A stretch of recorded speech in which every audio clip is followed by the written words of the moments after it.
Sadili wa yasirli amri wa hlul 'uqdatam min lisani yafqahu qawli. Bismillah hari ini semoga apa yang kita dapatkan hari ini kita bisa banyak membawa keberkahan untuk kita, apalagi untuk teman-teman yang nanti mau ada sesi Q&A ya, boleh dipersiapkan dulu pertanyaan-pertanyaannya dari sekarang.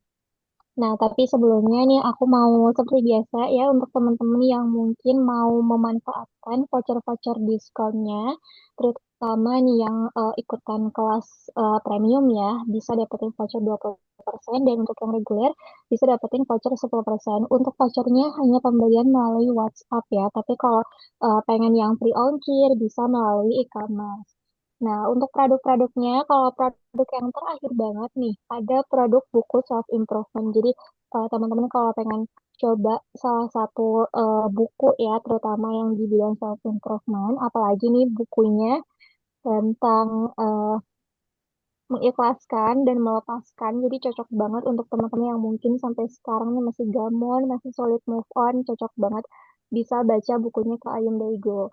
Nah, untuk bukunya ini bukan hanya sekedar buku-buku yang motivasi ya, tapi di sini tuh ada 3 space untuk journaling juga. Jadi kalau teman-teman pengen belajar untuk nulis, bisa banget nih dimanfaatin space untuk journalingnya. Tapi kalau pengen space journaling itu yang lebih banyak lagi, kita juga ada jurnal self gratitude ya. Jadi kalau pengen nyobain yang bener-bener the real nulis, yang satu harinya tuh ada banyak banget pertanyaan, bisa banget nih cobain self gratitude journal diriku terima kasih. Nah, dan untuk satu lagi, kita ada Box of Miracle ya, atau poster afirmasi. Kalau teman-teman beli buku self improvement tadi atau beli jurnal, ini udah pasti dapat masing-masingnya 2 piece ya. Tapi kalau pengen yang lebih banyak lagi, bisa dapetin bisa check outnya di Box of Miracle. Karena untuk Box of Miracle sendiri, ini ada 5 tema ya. Jadi kalau lagi apa lagi relate-nya sama yang mental health atau lagi susah untuk mencintai diri sendiri bisa pilih varian yang self love. Dan untuk varian yang lainnya kita ada varian new hope, rasa syukur dan harapan baru. Jadi bisa dipilih-pilih aja sesuai teman-teman yang lagi relate di kondisi sekarang ya. Nah, untuk teman-teman yang mau beli nih, dan nanti kalau misalnya pengen dapetin voucher, bisa banget nanti ditunjukin aja. Vouchernya bisa di-download di link Drive melalui Gmail teman-teman masing-masing ya. Oke, karena hari ini karena sudah ada pemateri kita ya untuk Kak Ayum. Jadi kita mulai dari Kak Ayum dulu. Setelah itu kita mulai ke pemateri kedua, ke Teh Tita. Dan untuk teman-teman nanti yang mau bertanya, bisa di 1 jam terakhir ya. Jadi bisa dipersiapkan pertanyaannya dari sekarang. Oke, untuk Kak Ayum waktu dan tempatnya dipersilakan. Oke, terima kasih banyak Min Ai atas kesempatannya. Aku paling cuma sedikit eh, apa ya, intermezzo awal aja tentang ta'aruf karena ini kan memang kita membahas tentang ta'aruf ya Kak Tita ya. Kita sharing-sharing aja untuk malam hari ini. Jadi kalau biasanya kemarin-kemarin kita biasanya sambil apa ya, ada materi dan lain sebagainya. Untuk sekarang kita ngobrol-ngobrol santai aja, bincang-bincang santai aja sama Kak Tita berkaitan dengan ta'aruf, kemudian kenyataan dan harapan berdasarkan pengalaman dari Kak Tita. Sebelum lebih lanjutnya, apakah Kak Tita berkenan untuk memperkenalkan diri dan apa saja aktivitas yang mungkin sekarang atau kesibukan yang Kak Tita sedang jalani hari-hari ini? Boleh dipersilakan waktu dan tempatnya Kak Tita. Oke, Bismillahirrahmanirrahim. Sebelumnya aku tes suara aman, Kayum? Mana, mana, mana. Aman ya. Oke, aku izin sapa dulu ya buat teman-temannya semua. Assalamualaikum warahmatullahi wabarakatuh, teman-teman semua. Sebelumnya salam kenal. Aku juga baru kenalan nih sama Kak Ayum, sama Kak Min Ai. Min Ai itu ceritanya apa nih? Mimin Ayum. Iya, iya, iya. Oh iya bener ya? Benar, benar, Oh oke. benar. Salam kenal semuanya. Perkenalkan aku Titania Goi, biasa dipanggil Tita. Saat ini kesibukan utama aku adalah menjadi istri dan ibu rumah tangga. Terus kegiatan lainnya lagi seneng masak, lagi seneng nyoba-nyoba resep, Terus lagi kadang-kadang belum rutin, kadang-kadang bikin konten bareng suami. Terus ada in charge juga di komunitas dakwah namanya Terang Jakarta. Gitu Kak Ayem. Masya Allah, cukup produktif banget ya, dan dengan segala hal yang positif yang selama ini Kak Tita lakukan, pasti ada beberapa hal yang akhirnya sebelumnya Kak Tita bisa di titik ini gitu. Nggak serta-merta tiba-tiba bisa menjalani kehidupan menjadi seorang istri, kemudian ya menjalani rutinitas sekarang gitu. Nah, sekarang kita akan sama-sama membahas apa saja yang mungkin dulu atau selama sebelum kita flashback lagi nih Kak Tita. Flashback ketika di mana sebelumnya Kak Tita belum bertemu dengan suami gitu. Yang pertama, menurut Mm-mm. Kak Tita, apa bedanya ta'aruf dengan pacaran? Oke. Dan eh bagaimana Kak Tita menyikapinya untuk kehidupan atau pribadinya Kak Tita sendiri? oke. Sebelumnya aku mungkin ceritain dulu kali ya background aku biar Hmm. teman-teman semua relate. Aku nih bukan ukti-ukti lulusan pondok manapun ya teman-teman. Aku nih terlahir di keluarga Kristen, Kristen Chinese. Jadi aku mualaf di tahun 2018 akhir gitu. Nah, Tahu. iya, jadi aku mualaf jadinya aku nggak serta-merta melakukan ta'aruf secara dari pertama kali mengenal cinta gitu enggak. Jadi tadi kan pertanyaannya apa perbedaannya ta'aruf sama pacaran ya. Karena dulunya aku Kristen yang mana aku Kristen tuh sampai umur 20 20-an, 20 awal jadinya aku melalui masa-masa SMA, masa-masa remaja dengan berpacaran gitu Kayem. Jadi aku sudah merasakan dua metode ini, metode pacaran dan metode ta'aruf gitu. Kalau ditanya perbedaan yang paling signifikan ya, perbedaan yang paling signifikan adalah eh, dalam ta'aruf itu aku mendapatkan perlindungan secara penuh. Perlindungan secara penuh ini keamanan secara hati pertama, terus keamanan secara fisik, sama keamanan secara mental. Yang mana ketiga hal ini belum tentu didapatkan saat pacaran. Dan mostly sih tidak didapatkan ketika pacaran. Gitu, Kak Ayum. Oke, oke. Selanjutnya, menurut Kak Tita nih, apa tantangan yang paling sering dialami anak muda ketika mau memulai ta'aruf dengan base yang sebelumnya pacaran? Kalau Sekarang kalau aku sih dulu kalau ditanya tantangan dulu aku taruh tuh apa?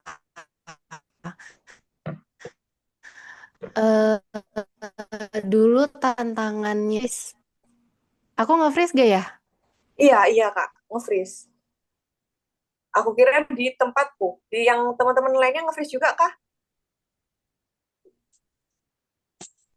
Iya, tadi nge-freeze juga tuh. Oke, berarti dari tempatnya Kak Tita berarti sepertinya sinyalnya.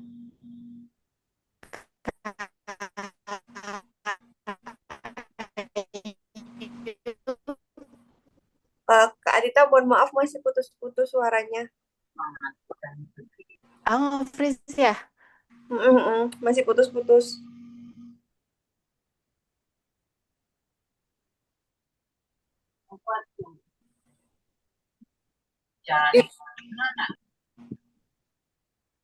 Oke, oke, ini sudah lancar.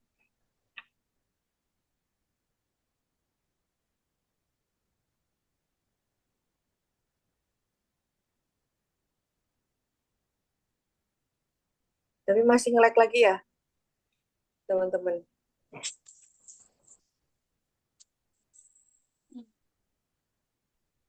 Iya, di aku masih kok. Masih nge-lag ya.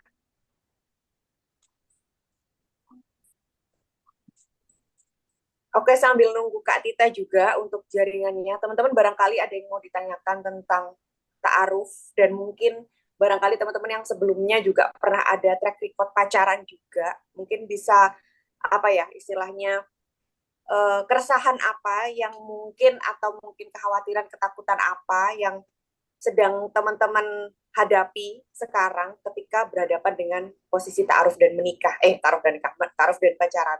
Karena kita kan sebagai perempuan nggak dipungkiri ya, permainan utama kita itu adalah, ujian utama kita adalah perasaan gitu. Jadi ketika kita udah, mungkin entah kita disukai atau mungkin kita suka dengan seseorang, itu pasti ada aja yang bikin kita ngerasa kayak pengen memiliki.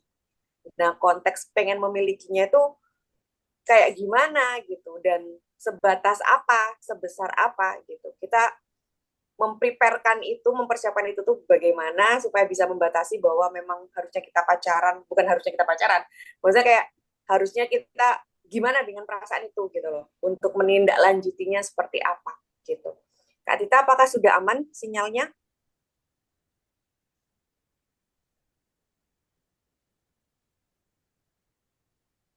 Dan apakah sudah bisa menjawab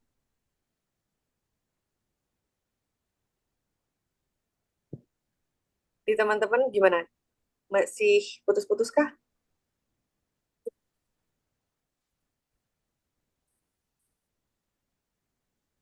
Atau mungkin Kak Tita coba untuk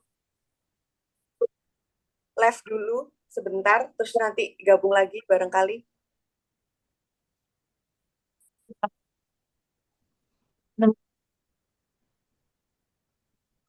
Boleh, boleh. Oke.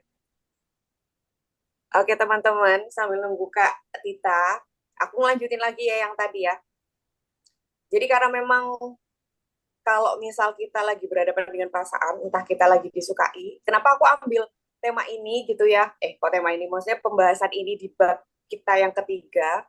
Karena memang nggak dipungkiri, kita pasti akan ada fase di mana kita akan kembali jatuh cinta, atau mungkin kita tertarik dengan seseorang. Karena apa? Ya karena memang Allah nggak pernah mematikan hati kita. Sekalipun kita pernah disakiti berulang kali, atau mungkin kita pernah mengalami trauma, atau mungkin kita pernah apa ya istilahnya, ya hati kita pernah hancur atau apapun itu bentuknya gitu. Allah nggak pernah mematikan hati kita.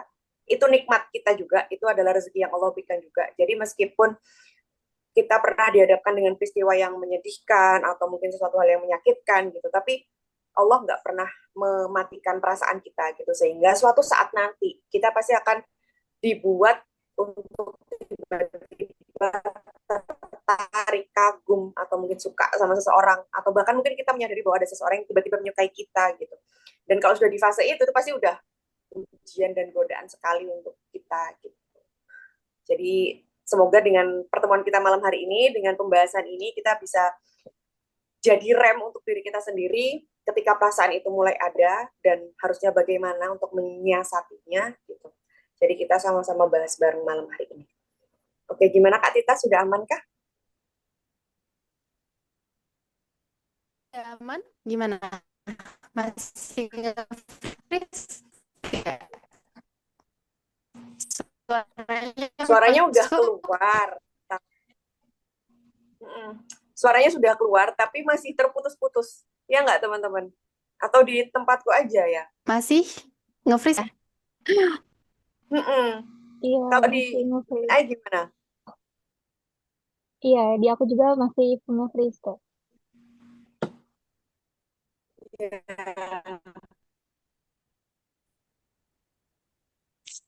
Kendala jaringan kah atau bagaimana? Oke, di Kak Citra agak kurang jelas.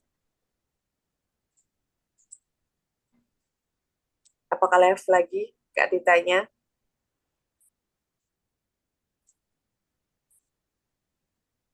Oke, sepertinya mencoba untuk mencari jaringan lagi ya Kak Tita. Kita lanjut lagi ya teman-teman. Oke, ini udah masuk.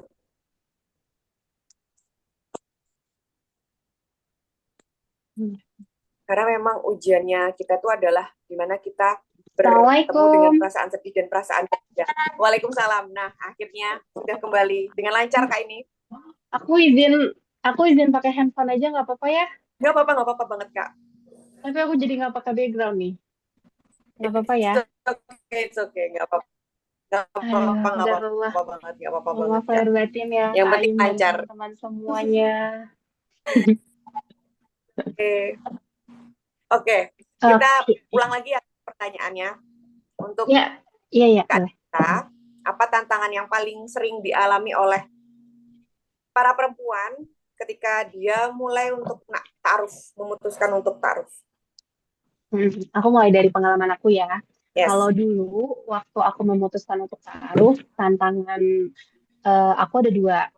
Yang pertama, tantangan sabar karena jarang ada laki-laki yang berani maju untuk bertaruh sama aku. Oh Sekalipun gitu. mau sekalipun mau bertaruh sama aku,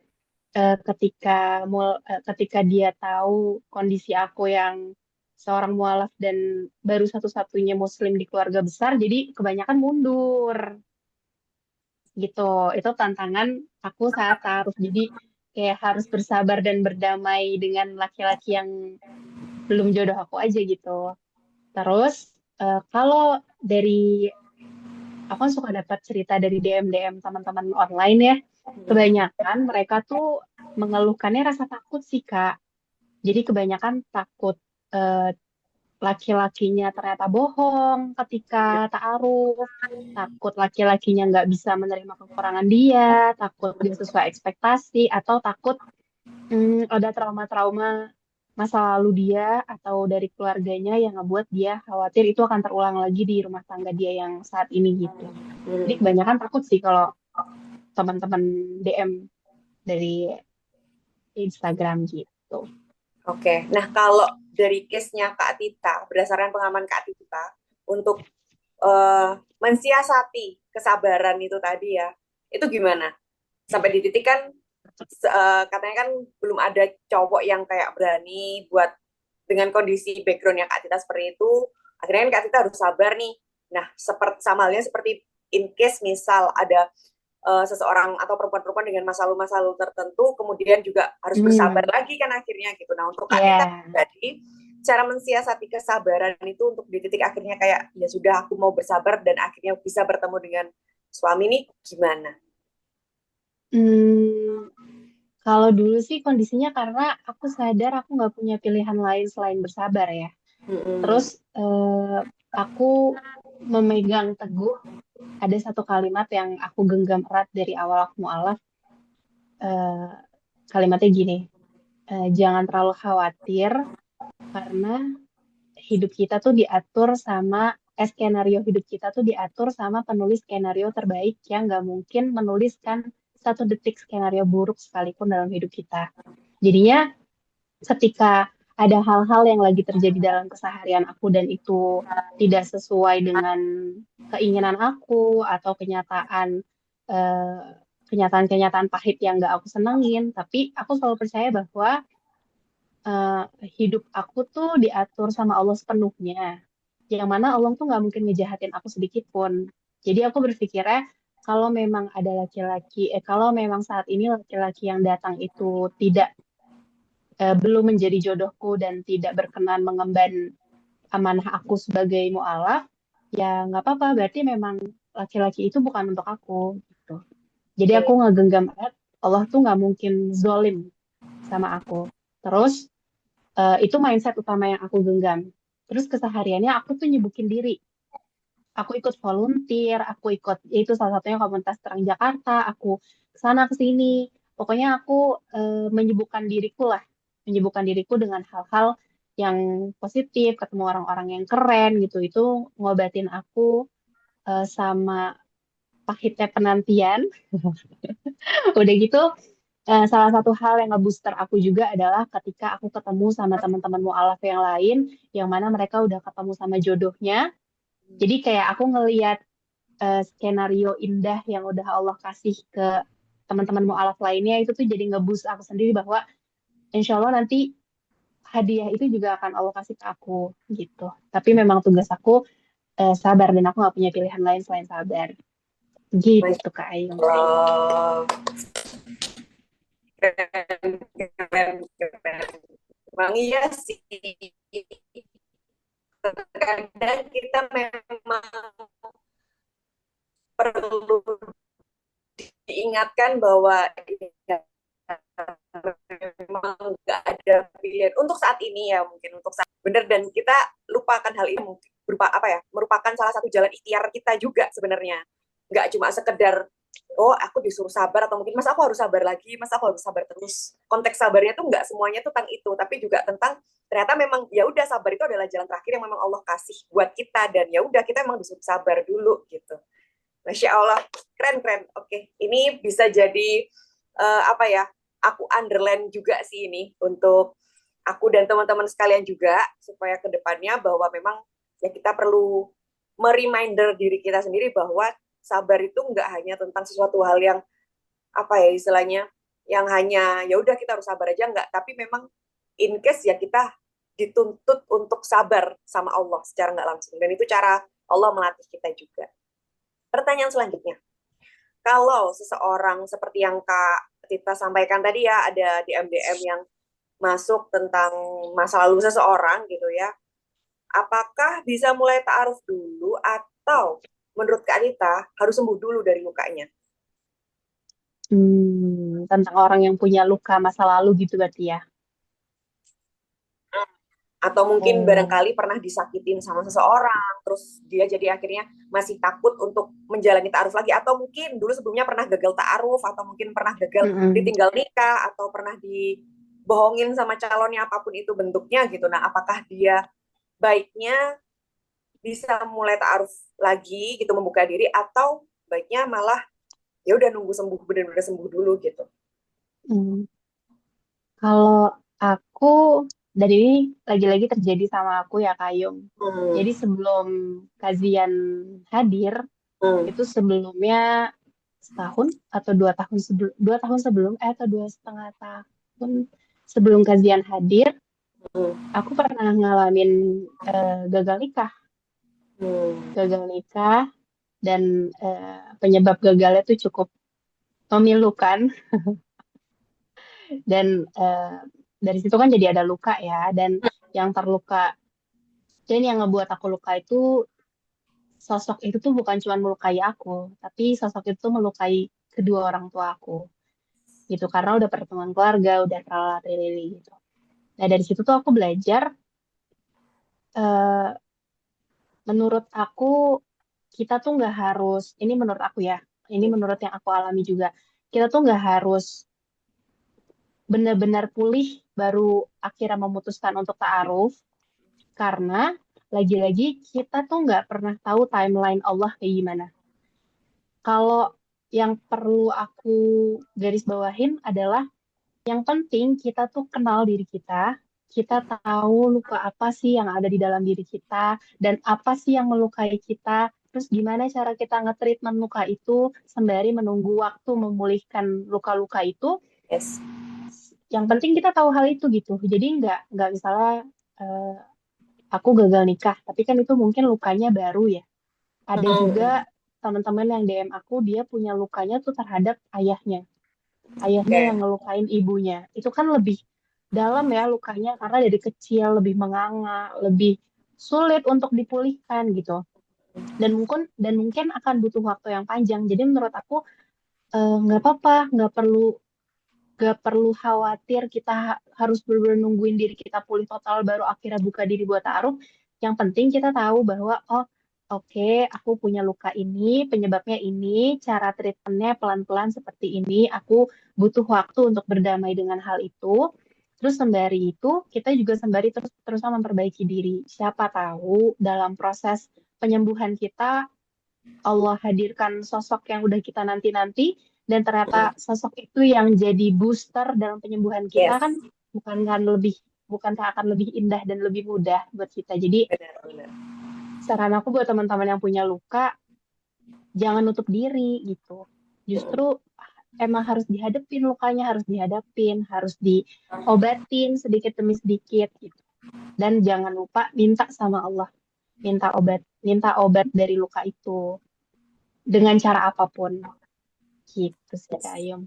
Ya, aku setuju sih dengan Kak Tita, karena memang aku kemarin juga habis lihat dari podcastnya Dokter Evelyn apa ya kalau nggak salah yang seorang psikiater itu bilang kalau memang ketika kita ingin menjalin hubungan lagi atau mungkin ingin ta'aruf atau mungkin ingin membuka diri itu memang nggak perlu menunggu kita untuk benar-benar sembuh atau pulih karena memang setiap dari kita tuh pasti membawa lukanya masing-masing dan teman-teman juga pasti sudah notice ya bahwa di materi-materi atau pembahasan sebelumnya pasti aku bilang setiap dari kita membawa lukanya kita masing-masing dan kita nggak akan bisa benar-benar sembuh untuk bisa menemukan seseorang yang pantas. Tapi ada satu underline yang aku ingat sekali dari penyampaian Dr. Evelyn bahwa carilah pasangan bukan yang dia tanpa luka, tapi dia yang mau diajak untuk bertumbuh. Dan seperti yang Kak Tita sampaikan juga, yang penting kita notice luka kita apa, kemudian ada sesuatu hal yang bermasalahnya di dalam diri kita apa, kekurangan kelebihan kita apa, self awareness-nya itu kita benar-benar aktif terus gitu dan harapannya pasangan kita nanti pun juga harus aktif juga self awareness-nya sehingga ya sudah sama-sama bertumbuh, sama-sama mengobati luka dalam artian ya dengan kesadaran bersama ya bukan salah satu yang menyembuhkan yang lainnya gitu. Tapi memang benar-benar dari kesadaran bersama untuk sembuh bersama-sama untuk pulih dan menjadi lebih baik bersama-sama juga. Seperti itu ya Kak Tita ya mungkin garis besarnya ya yang Sangat disampaikan. setuju. Oke. Yang selanjutnya gimana dengan pengalaman Kak Tita juga yang sebelumnya juga sempat gagal ya dan cara ngenalin keseriusan seseorang yang ngajak ta'aruf itu kayak gimana sih? Dia bohong atau enggak, dia taruh sama berapa cewek gitu ya. Karena kan sekarang banyak ya. Ya, benar dia yes, dia Mm. tebar jalannya ke berapa orang atau memang ke satu aja gitu. Mm-mm. Eh, Kalau aku jujur, mungkin memang banyak orang-orang yang mikir taaruf tuh kayak beli kucing dalam karung ya. Hmm. Tapi memang kondisiku, aku memang memilih satu-satunya jalan untuk menikah tuh taaruf. Tapi aku tim yang nggak bisa sama stranger. Oke. Jadi sepesimis-pesimisnya aku dalam menanti saat itu, aku tetap nggak lari ke ada taaruf online atau aplikasi yang kayak gitu-gitu ya, atau Hmm. web yang gitu-gitu. Aku nggak nyalahin hal itu balik lagi prefer ke teman-teman masing-masing. Aku juga dapat banyak cerita teman-teman yang taaruf lewat aplikasi-aplikasi online dan alhamdulillah Allah berkahin. Tapi memang aku prefer berkenalan dengan sosok yang aku kenal dekat circle ya, atau aku Oke. tahu secara jelas circle ya.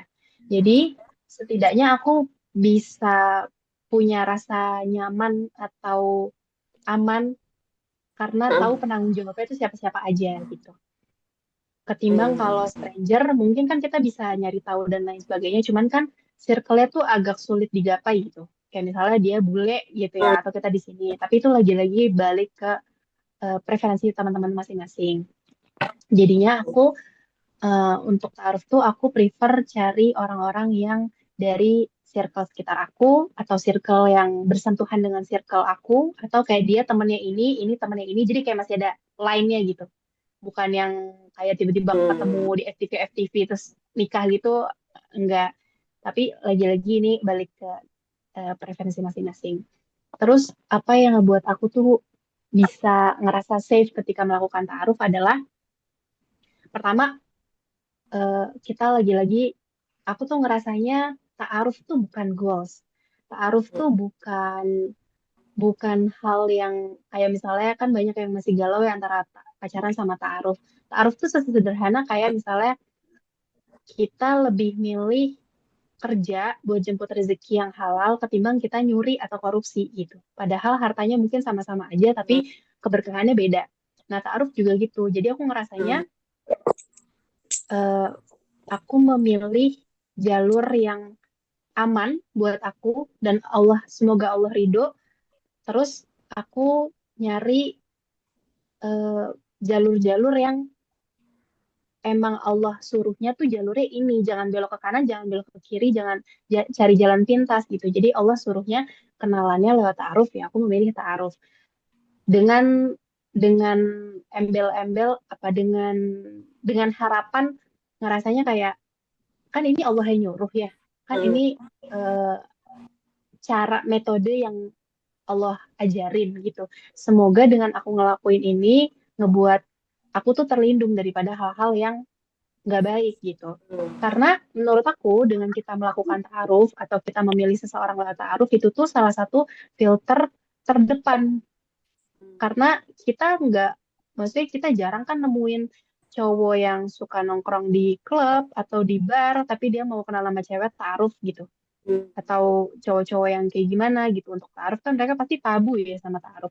Jadi aku ngerasa ta'aruf itu salah satu filter utama, filter pertama kita mencari calon pasangan yang baik semoga. Terus selanjutnya adalah cari pendamping. Pendamping yang amanah, pendamping yang netral, pendamping yang paham tentang adab-adabnya, tentang hukum syar'inya kayak gimana. Karena kalau ngandelin diri kita doang, itu tuh pasti bakal kepleset deh, gitu. Pasti bakal kepleset. Jadi memang butuh pendamping. Terus hal yang nggak kalah penting, eh, orang tua sih, Kak Ayun. Karena aku ngerasa insting orang tua tuh salah satu sinyal yang salah satu sinyal kuat yang Allah kasih gitu. Jadi dari kasus aku yang sebelumnya aku Hmm. gagal nikah itu sebenarnya mamaku tuh udah nggak setuju sama dia. Hmm. Mamaku tuh di awal udah kayak kok kayak enggak ya, tapi nggak bisa ngejelasin kenapanya.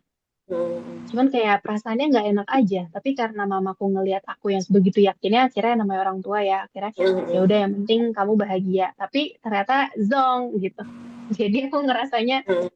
insting atau perasaan orang tua tuh wajib banget untuk kita dengerin sih. Bisa jadi itu tuh salah satu sinyal daripada Allah. Terus yang Hmm. gak kalah penting adalah ketika ta'aruf kita tuh benar-benar bergantung sepenuh-penuhnya sama Allah. Hmm. Kayak istilahnya kita ngambil jalur yang Allah ridho, terserah deh Allah mau bawa ini jalur kemana, tapi tolong jangan dilepasin ya. Hmm. Benar, benar, benar. Oke, Masya Allah. Terima kasih atas jawabannya Kak. Dan ternyata memang Sama-sama. insting orang tua dan berserah sama Allah itu jadi top tier kita untuk benar-benar Mm-mm. tahu dan menunjukkan ya nanti baiknya seperti apa, kemudian jadi tahu juga ini beneran serius atau enggak sama kita gitu ya. Karena memang kalau ngandelin diri kita sendiri apalagi perempuan itu pasti kebawa sama perasaannya, pasti ngikut dengan perasaannya aja gitu loh, kayak ya udah Iya, pasti bakal larut aja kalau udah gitu ya.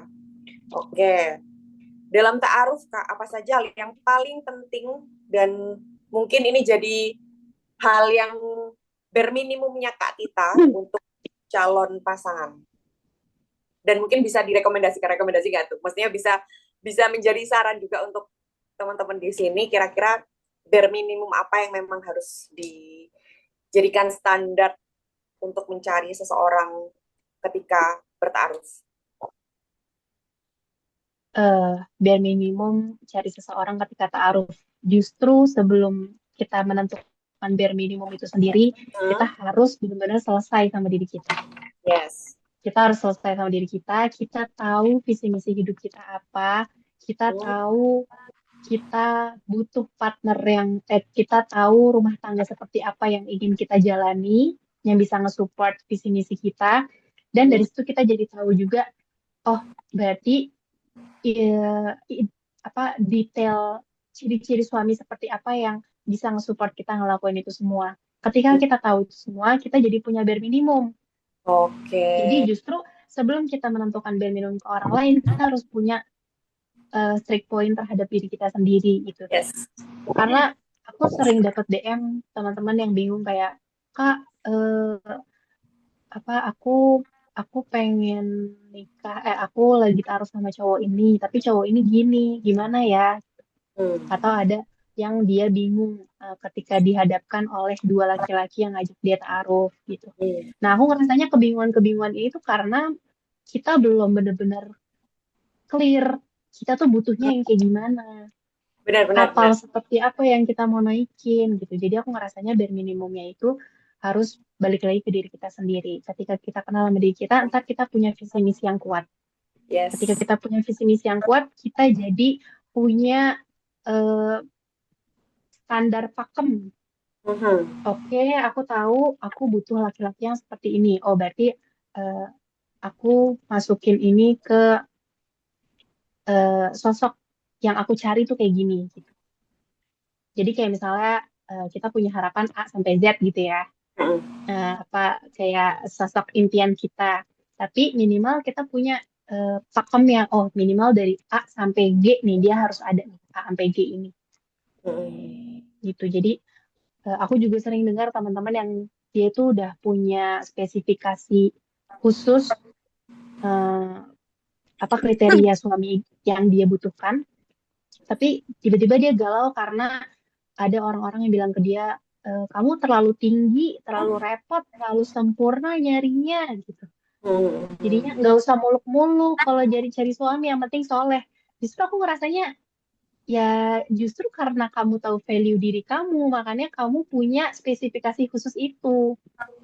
Yes, Kan yes. orang lain nggak tahu ya visi misi kita tuh apa, seperti apa yang kita butuhkan untuk mensupport itu semua. Jadinya menurut aku nggak apa-apa punya kriteria yang rumit. Yang penting kriteria rumit itu beneran kita butuhin untuk mensupport visi misi besar kita. Oke. Gitu. Jadi biar minumnya lagi-lagi balikin ke diri sendiri. Selesain dulu diri sendiri. Benar, benar. Yes. Dan ini juga yang sering aku bahasin juga ya ke teman-teman kan, bahwa ketika kita tahu keinginan kita apa, kemudian kita tahu kelebihan dan kekurangan apa, kemudian kita benar-benar notice kita ini kosongnya di mana atau mungkin butuhnya seperti apa, kita kan tahu laki-laki mana kan kita pilih, kita kan tahu kehidupan dan rumah tangga apa yang ingin kita bangun ke depannya. Dan ya make sense ya dengan penjelasannya Kak Tita bahwa memang sebelum mencari itu semua ya kita harus clear dulu dengan diri kita gitu. Kita benar-benar harus apa ya, tahu mau kita tuh seperti apa gitu. Dan itu prosesnya dari proses kemarin kita ketika kita sedang nggak baik-baik saja, ketika kita terjatuh, ketika kita kemarin gagal, seperti kalau Kak Tita, di case-nya Kak Tita kemarin gagal nikah dan lain sebagainya, itu kan akhirnya menjadi pembelajaran besar ya untuk Kak Tita untuk kemudian selanjutnya memutuskan laki-laki yang seperti apa, kemudian akhirnya aku ini maunya seperti apa, dan dari kasus kemarin itu yang dipelajari apa, akhirnya kan dirangkum dan akhirnya bisa menentukan nih laki-laki selanjutnya seperti apa. Jadi memang ya kita harus melalui tahapan-tahapan itu dulu sampai akhirnya kita bisa menemukan seseorang yang memang clear untuk kita gitu. Selanjutnya nih Kak, kalau ternyata ada ketidakcocokan di tengah proses ta'aruf, gimana cara terbaik untuk menyampaikannya? Hmm, justru aku ngerasa taaruf tuh lebih mudah untuk pihak perempuan memutuskan ya ketimbang pacaran. Karena Oke. ketika taaruf segala sesuatu keputusan tuh nggak ujuk-ujuk kita sampein langsung ke calon. Kayak Mhm. misalnya dari pertemuan pertama ke pertemuan kedua, aku ternyata serak nih, aku mau lanjut. Kan bukan kita yang ngomong ke dia. Kayak, oke, ayo lanjut. Kan enggak. Tapi Mhm. pendamping kita yang, perantara kita yang nyampein itu. Jadinya ketika kita ngerasa, kayak kurang serak deh, ada value-value yang bentrok nih, kayak nggak match sih. Ya udah kita tinggal sampein ke perantara kita, ke pendamping kita bahwa nggak nyambung nih kita atau nggak cocok nih ternyata visi misinya jadi belum bisa dilanjutin gitu sesederhana itu kalau taruh ketimbang putusin pacar ya itu lebih berat lebih susah lebih dramatis. Iya, iya, benar-benar. Tapi kadang kalau misal untuk orang-orang yang tipe nggak enakan nih, terus di Oh tengah iya. jalan, apa ya, ya aku pengen udahan aja karena ternyata di tengah jalan ada sesuatu hal yang nggak cocok, atau mungkin kayak, aduh, nggak deh kayaknya. Nah itu gimana nih kalau misal di tengah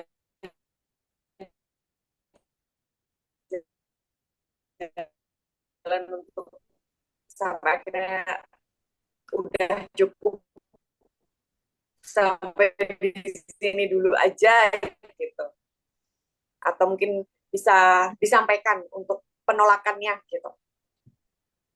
Ini kalimat ini tuh menghujam jantungku banget ya sampai detik ini bahkan dan aku sering sampai nih ke teman-teman yang masih single Eh, aku nge-freeze ya? Cek cek Kak Ayum, aku nge-freeze ya? Cek cek Kak Ayum, teman-teman semuanya aku aman? Aman kah kalau di aku? Kayaknya Kak Ayumnya yang nge-free gitu. Oh, oke, oke. Oke, aku jawab ya. Tadi buat orang-orang yang sungkanan ya. Sebenarnya aku juga sungkanan loh orangnya. Sebenarnya aku people pleaser juga. Tapi Oke. ada kalimat yang guru aku sampaikan. Dan ini menghujam jantung aku sampai sekarang dan sering aku sampaikan ke teman-teman. Guru aku bilang gini, katanya lebih baik kita nggak nikah-nikah ketimbang kita nikah sama orang yang salah. Karena eh, walaupun aku masih ingat perihnya penantian saat jomblo tuh senyesek apa, di saat yang lain udah nikah bahkan punya anak, tapi ketika kita menikah dengan orang yang salah dan yang mana kita berharap kita hanya menikah seumur hidup sekali, itu tuh lebih menyiksa aku ngelihatnya. Jadi buat teman-teman yang people pleaser, Hmm. camkan kalimat ini erat-erat ya di hati kalian. Lebih baik nggak nikah-nikah daripada nikah sama orang yang salah. Jadi kalau dirasa eh, kamu ada nggak serak atau orang tua kamu nggak serak atau ada hal-hal yang ternyata bentrok, kamu harus berani buat nolak. Karena saat ini kamu tuh sedang memiliki privilege seluas-luasnya untuk memilih calon pasangan kamu sesuai dengan kriteria yang kamu butuhkan. Jadi jangan jangan mau dibatasin sama perasaan, aduh tapi aku nggak enak, tapi ibunya baik lagi, eh, tapi dia udah hamil seminggu kitbah lagi. Jangan, karena gak enaknya kamu saat ini akan lebih gak enak lagi kalau kamu harus bertahan sama sosok yang salah dalam pernikahan seumur hidup. Benar sih, benar-benar.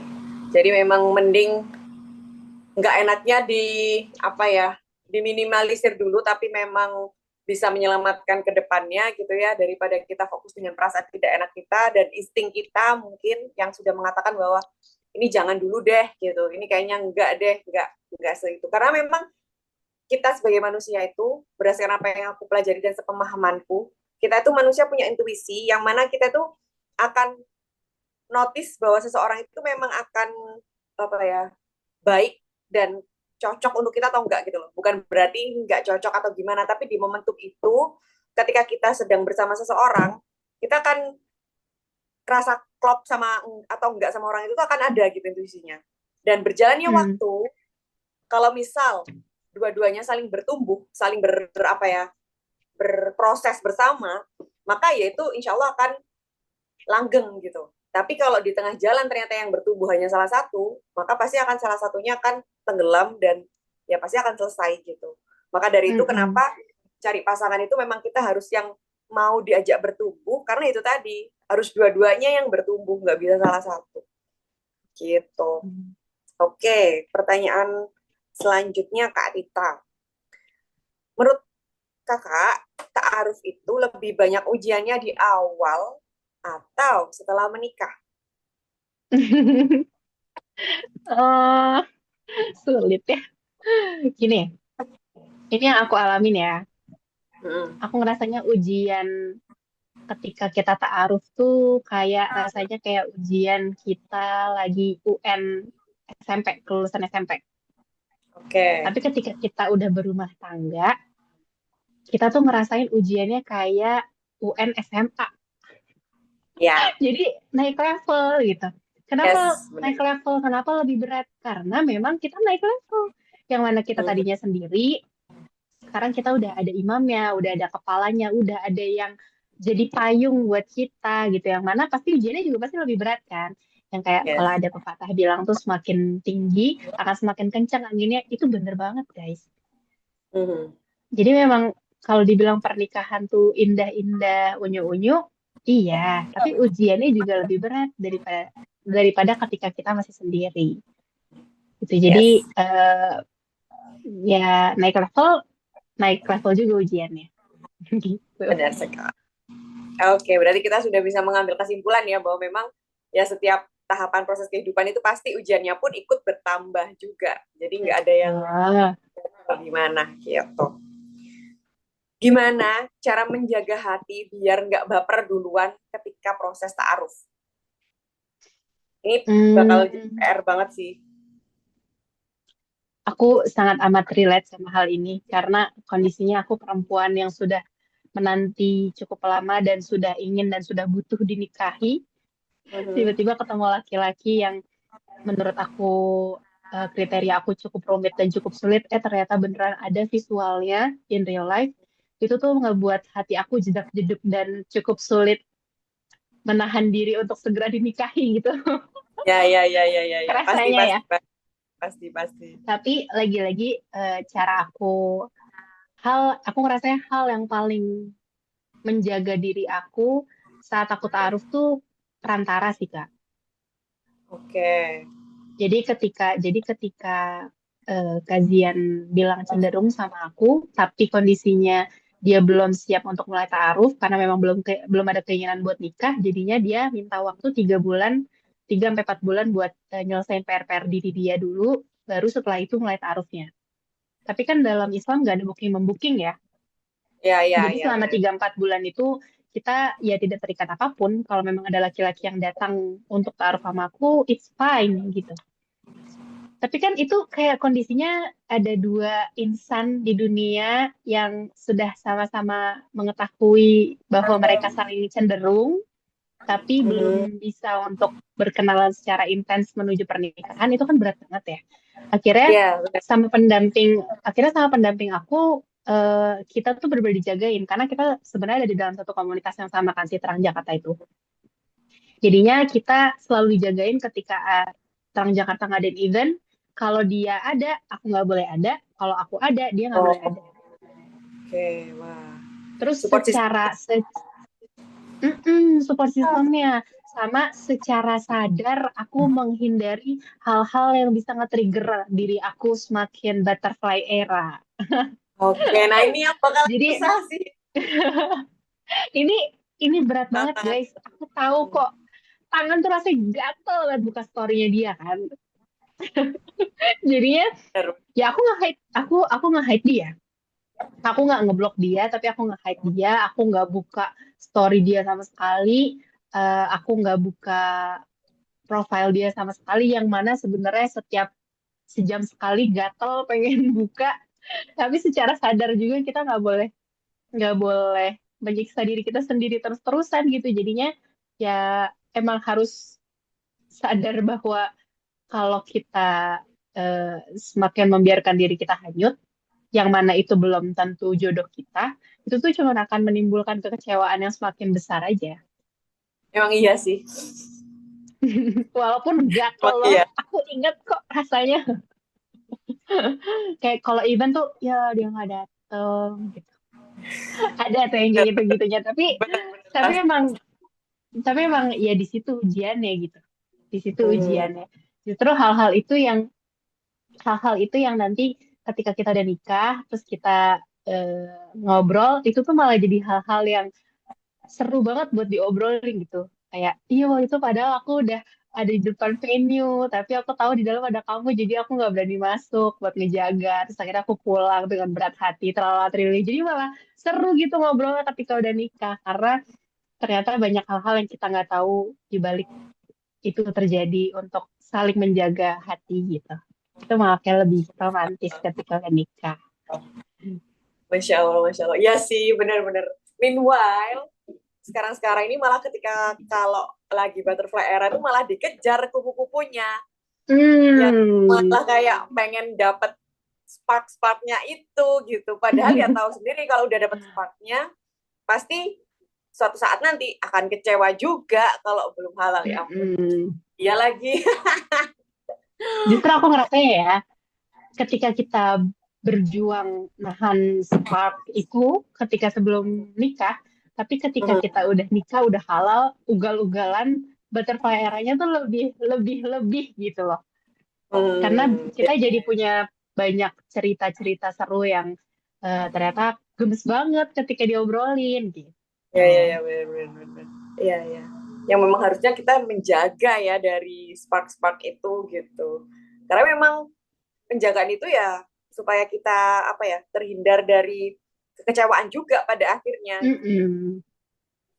Karena kekecewaannya ketika belum halal itu kita sendiri yang nanggung gitu loh. Kayak kita mau nuntut siapa, kita mau nyalain siapa gitu kan. Tapi mungkin kalau udah nikah Betul. kan seenggaknya ada yang bisa dikomunikasikan gitu loh. Oke. Pertanyaan selanjutnya, Masya Allah. Kalau ada orang tua yang belum paham konsep ta'aruf, gimana cara menjelaskannya supaya mereka bisa support? Ini terjadi di aku otomatis ya. Karena mama Oke. papaku kan masih Kristen. Yang mana mereka nggak akan paham dan nggak akan sepakat mau aku ngejelasin sampai berbusa pun mereka nggak akan sepakat sama ta'aruf. Oke. Jadinya aku ngambil jalan pintasnya, aku menggunakan bahasa lain ke orang tua aku. Jadi kayak gini, case-nya aku nggak sampai saat ini kayak mama papaku nggak tahu tentang ta'aruf deh. Dan kayaknya mama papaku tuh nggak tahu bahwa aku sama Kazian tuh berta'aruf proses kenalannya. Oke. Jadi ketika aku kan ketemu sama Kazian tuh Oktober 2021. Ketika aku lagi perjalanan safari dakwah, Kazian tuh jadi fotografer perjalanannya. Itu pertama kali kita ketemu, Oktober 2021. Tapi kita mulai bertaaruf tuh di Maret 2022 dan nikah di Oktober 2022. Jadi setahun setelah pertama kali ketemu kita akad nikah. Nah, dari bulan Oktober sampai Maret ini kan ya kita kayak lagi mengenali perasaan kita, lagi coba mengenali apa nih, ini perasaan apa nih, mau kayak gimana nih gitu kan. Ya jadi selama itu aku tidak melakukan apapun ke keluarga aku gitu. Aku nggak ngenalin Zian sama sekali, aku nggak ngobrolin Zian sama sekali. Tapi udah memang dari jauh sebelum aku ketemu Kazian, aku udah sering ngomongin tentang pernikahan. Jadi keluarga aku udah tahu bahwa aku memang udah di umur dan sudah dalam kondisi ingin menikah. Cuman emang belum ada calonnya aja gitu, orang tua aku taunya. Nah, ketika bulan Maret, Kazian bilang ke perantara aku bahwa dia udah siap, dia udah selesai dengan PR-PR-nya, dan dia mau mulai taruh sama aku, barulah di situ aku bilang sama mamaku. Aku bilang, Mah, ada laki-laki yang mau serius sama aku, dia pengen kenalan sama mama. Terus pasti pertanyaan pertama orang tua adalah, dia orang mana? Kerjanya di mana? Kenalnya dari mana? Nah, di situ aku bilang, aku kenal sama dia, dia fotografer. Aku kenal sama dia waktu lagi jalan-jalan ke Jogja. Aku bilang itu Oktober 2021.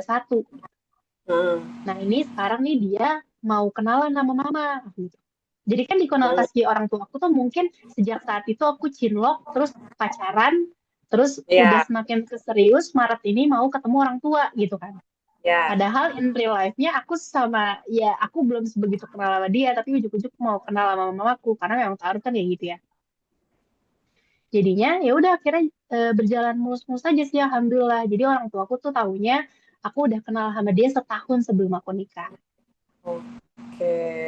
Itu untuk kalau case aku ini untuk orang tua yang dirasa kayaknya orang tua aku tuh nggak akan paham dan nggak akan setuju deh kalau pakai konsep ta'aruf. Kita kan anaknya ya, kita yang paling tahu kapasitas orang tua kita dan kebiasaannya kayak gimana.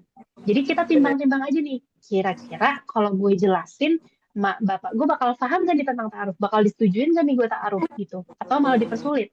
Kalau dirasa masih ada kemungkinan untuk kayaknya bisa paham deh, kayaknya bisa ngerti deh. Ya udah coba kasih pemahaman pelan-pelan, ajakin ke kajian-kajian pranikah, minta ditemenin, atau misalnya emang nggak kena-kena juga nih sama mulut kita, pakai mulut orang-orang yang memang mereka dengerin. Misalnya mereka Oke. senang sama ustadz siapa, atau sama nenek, atau sama kakek gitu. Minta tolong lisan orang lain. Itu untuk orang-orang tua yang sekiranya kita lihat ada kemungkinan bisa sih ini gitu. Tapi untuk Oke. orang tua yang kayaknya, aduh kayak berat deh, nggak akan bisa nih, buat ngesetujuin taruh. Ya udah pakai kalimat lain gitu. Kayak yang aku lakuin, pakai cara lain. Kayak Benar. meyakinkan dia bahwa aku udah kenal sama dia dari bulan ini kok, gitu. Terus ternyata dari situ dia baik. Terus dia mau serius deh sekarang sama aku. Jadi pengen kenalan sama mama papa gitu. Jadi pinter-pinter Oke. kita ngatur kalimat aja gitu sih. Yes. Benar. Not. Cukup bisa jadi catatan juga sih ini. Oke, pertanyaan selanjutnya, Kak. kalau ternyata calon pasangannya itu punya masa lalu yang cukup berat, gimana caranya menyikapinya? Atau konteksnya apa untuk masa lalunya yang ternyata mungkin kita nggak approve gitu? Lagi-lagi dibalikin sama tujuan kita nikah buat apa, terus Oke. kriteria sosok suami seperti apa yang kita butuhkan, ditimbang-timbang lagi. Ternyata ketika misalnya, ternyata dia dulu duda, dan Nah, misal. kita misalnya visi kita nikah tuh kita pengen jadi wajah Islam yang baik dimanapun kita berada.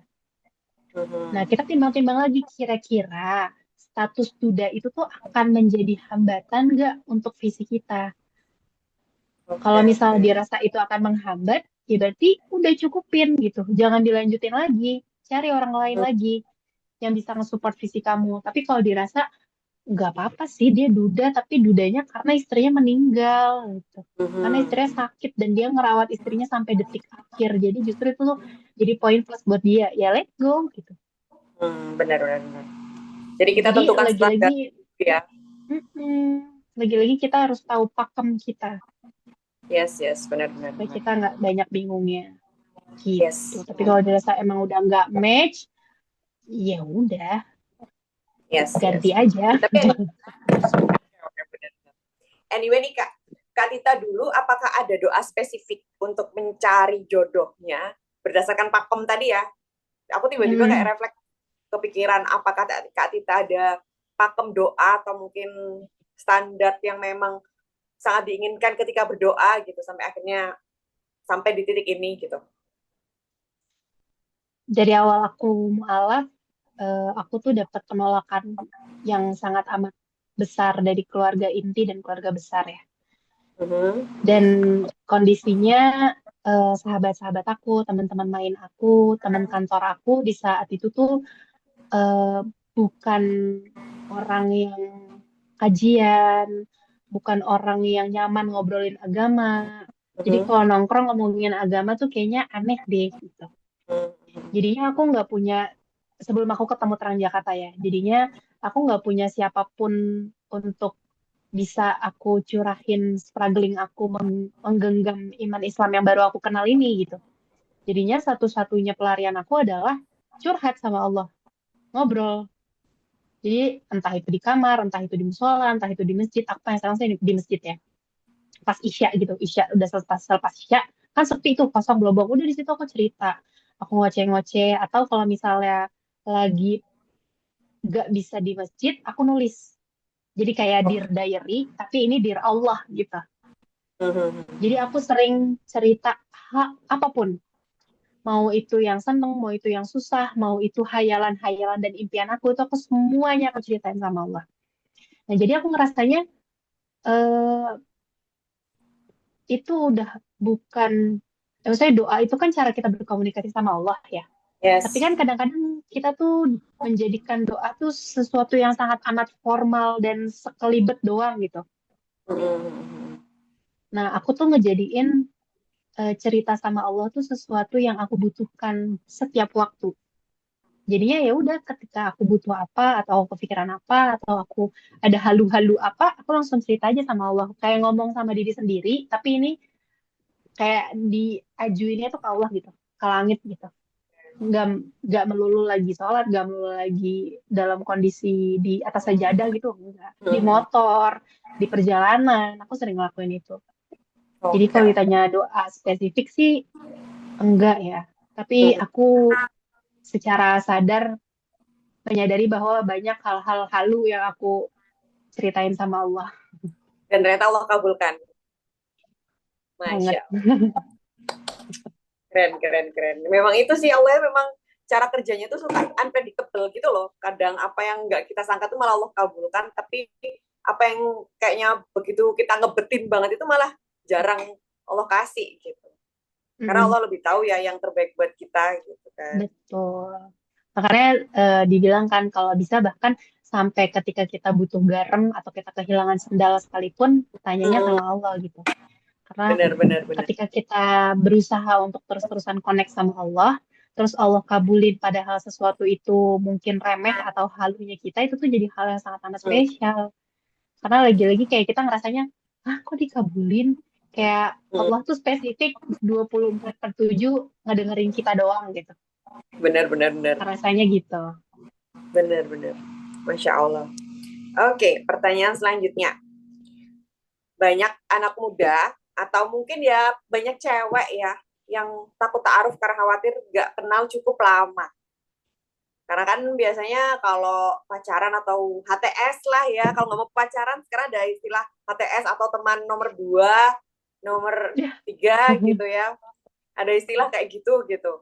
Nah itu ya buat make sure aja supaya kenal lebih lama gitu dan lebih kenal lebih dekat gitu. Nah kalau ternyata kekhawatiran karena nggak kenal cukup dekat gitu, gimana?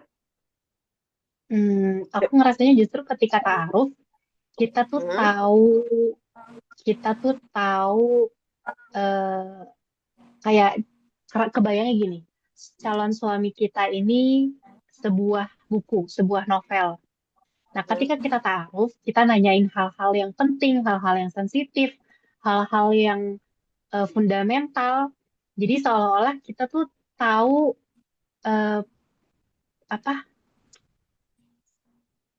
paragraf-paragraf pokok, kalimat-kalimat Oke. inti dari novel-novel itu sendiri gitu. Kayak contohnya, ketika ta'aruf kita tuh nanyain loh cash flow dia kayak gimana. Kita nanyain loh apa namanya income dia tuh datangnya dari mana aja. Ya. Kira-kira berapa pengeluaran dia sebulan. Tapi ketika kita pacaran, belum tentu kita kepikiran buat nanya hal itu gitu.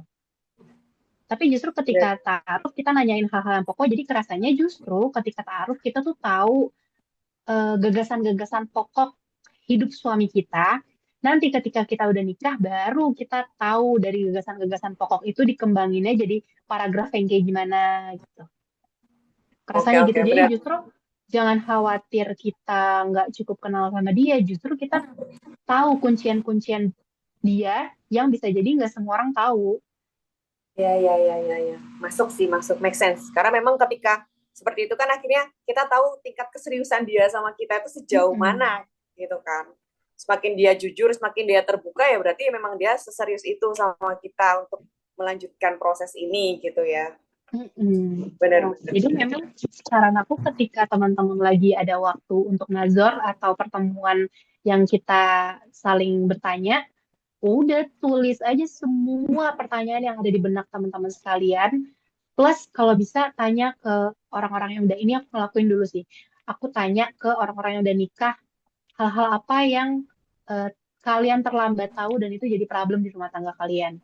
Contohnya love language pasangan. Itu tuh aku nggak kepikiran buat nanyain itu ketika ta'aruf. Karena kayak terlalu menye nggak sih buat tanya kayak love language kamu apa? Kayak aneh deh gitu.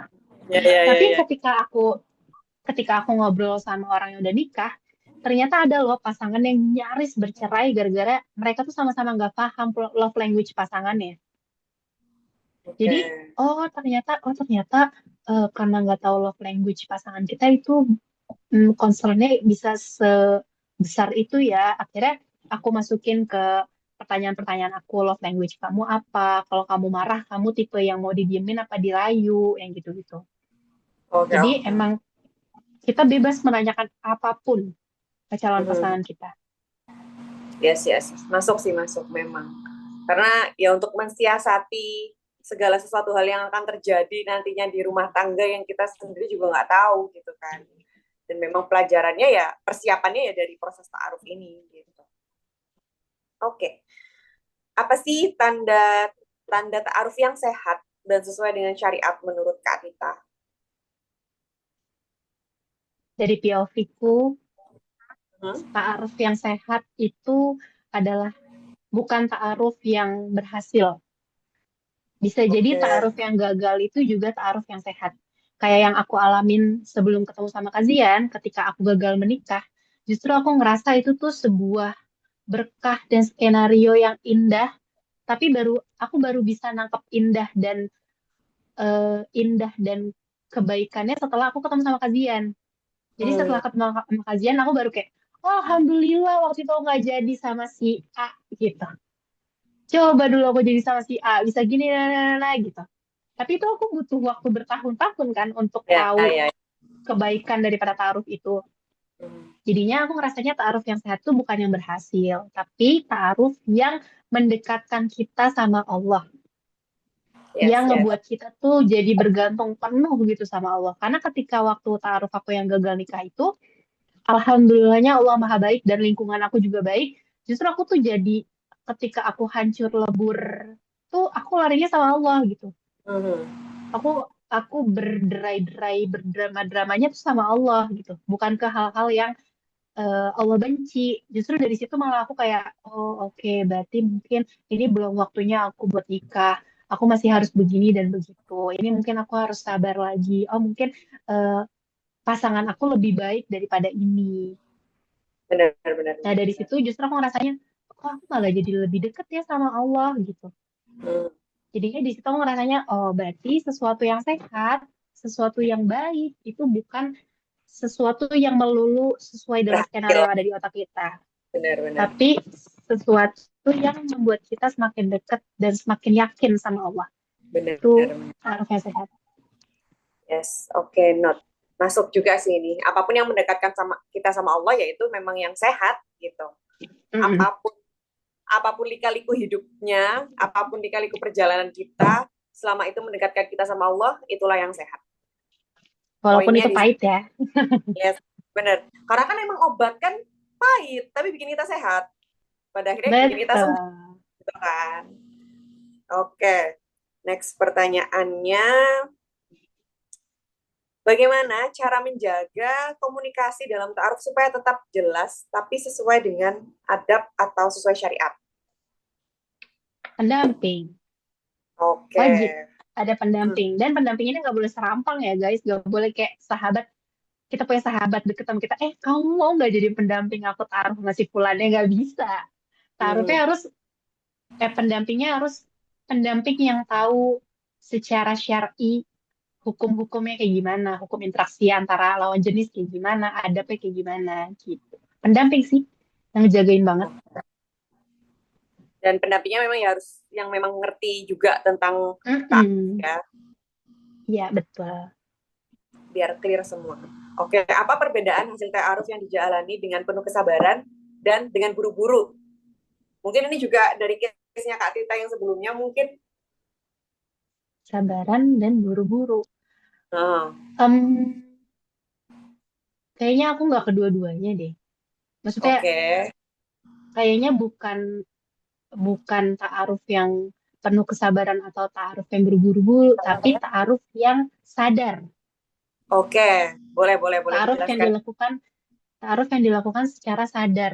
Kalau misalnya ta'aruf yang dilakukan secara sabar, sabar Hmm. ini kenapa nih? Kenapa kita sabar? Apakah karena laki-lakinya yang terus mundur-mundur, Hmm.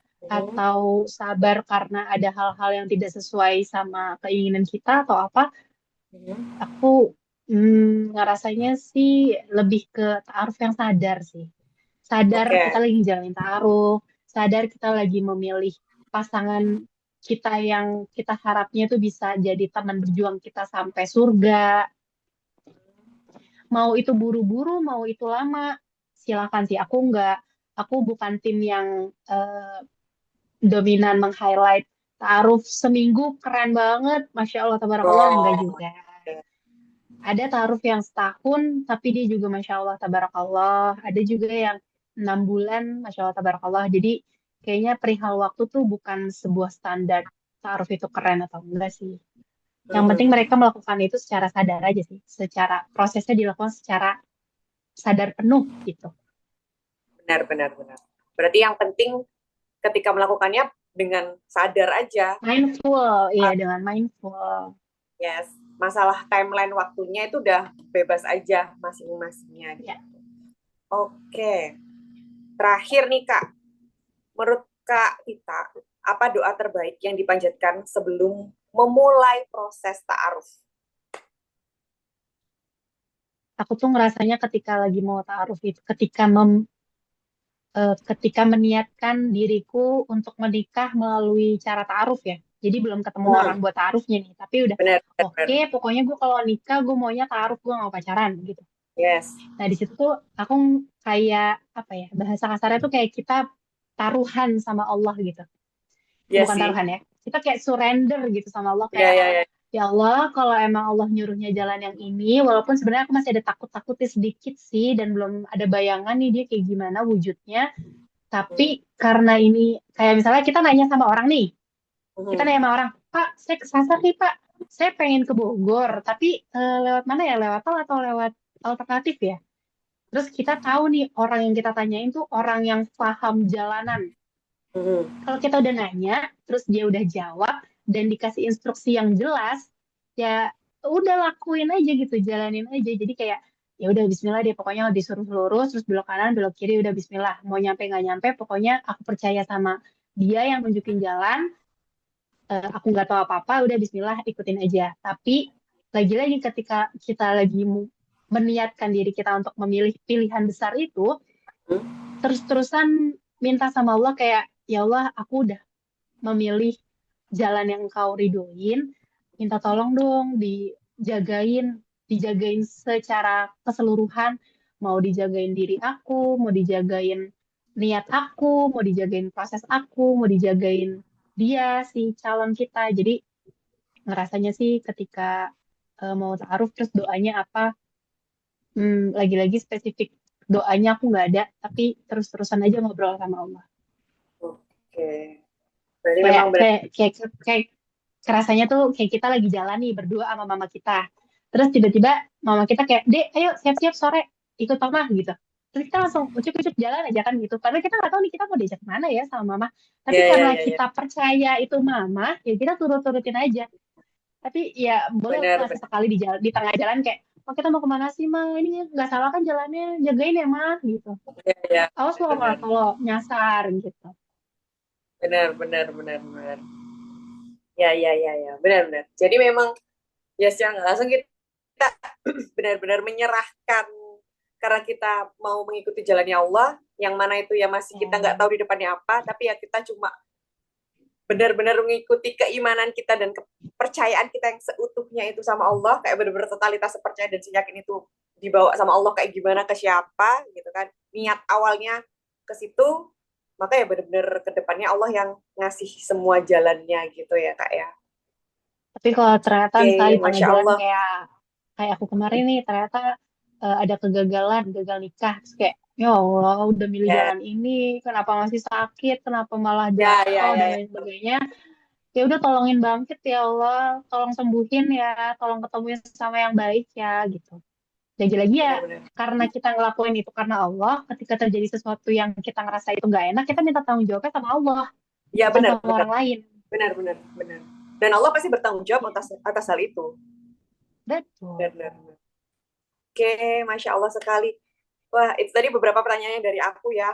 Dan jawabannya cukup insightful sekali ya. Maksudnya Masya Allah. jadi tahu juga gitu. Dan POV tentang pertaarufan secara garis besar general dan in case dari apa ya istilahnya pengalamannya Kak kita juga gitu. Dan cukup banyak hal yang aku highlight juga sih pada akhirnya gitu dengan proses ta'aruf itu tadi dengan perjalanannya yang mungkin naik turun juga, yang pengalaman Kak Tita juga kemarin sempat gagal juga gitu.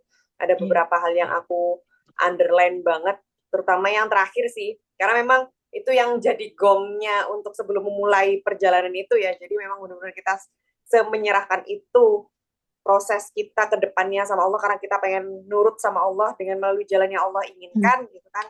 Jadi ke depannya kayak gimana ya udah kita serahin sama Allah aja gitu. Oke, selanjutnya teman-teman barangkali ada yang mau bertanya atau mungkin apa ya penasaran gitu tentang pertaarufan yang pada akhirnya nanti ke depannya mungkin akan merasakan dan menjalani Insya juga, Allah.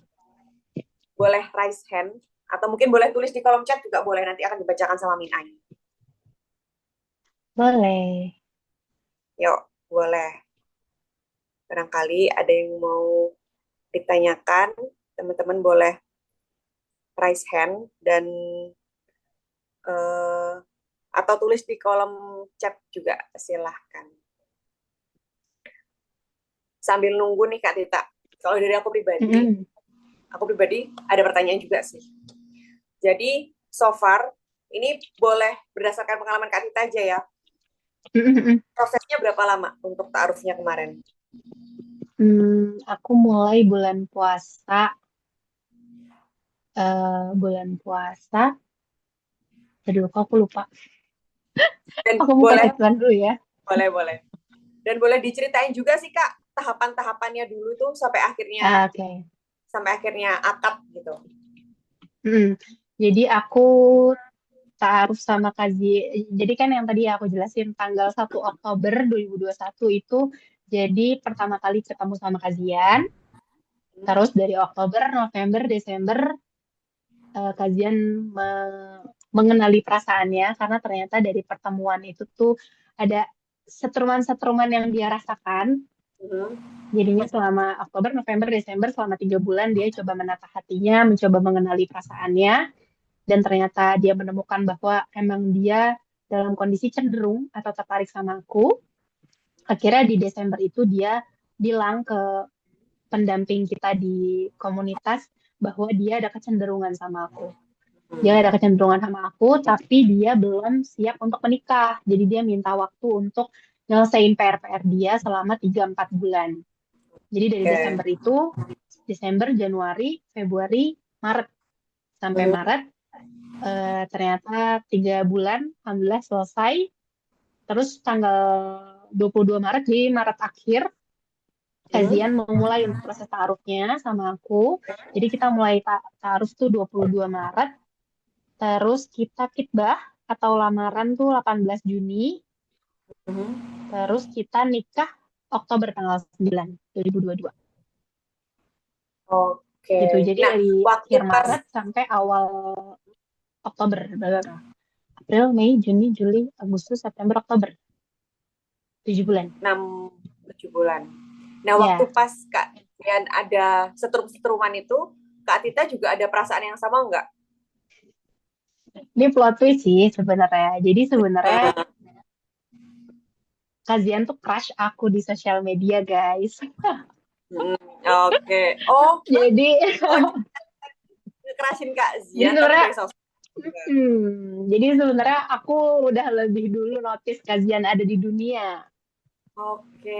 Tapi jadi di 2021 kan kita ketemu Oktober ya, ketemu tatap wajah ya, Ya. Oktober 2021. Nah, sebenarnya di bulan puasa di tahun yang sama, jadi 6 bulan sebelumnya tuh kazian sempat bikin konten, terus di repost sama akunnya Terang Jakarta. Kan aku nge-follow-nya Terang Jakarta. Nah, pas di aku lihat story Terang Jakarta kayak, siapa nih gitu kan, kok menarik. Terus aku lihat, terus aku buka profilnya, aku lihat konten-kontennya kayak, wah kok. Jadi yang bikin aku tertarik sama kajian adalah karena aku punya kriteria yang cukup rumit, aku punya kriteria yang cukup spesifik dan jarang, dan itu tuh aku temuin di kajian, yang mana kriteria aku itu muncul di, maksudnya apa ya, sifat itu tergambar dari konten-konten dia di Instagram.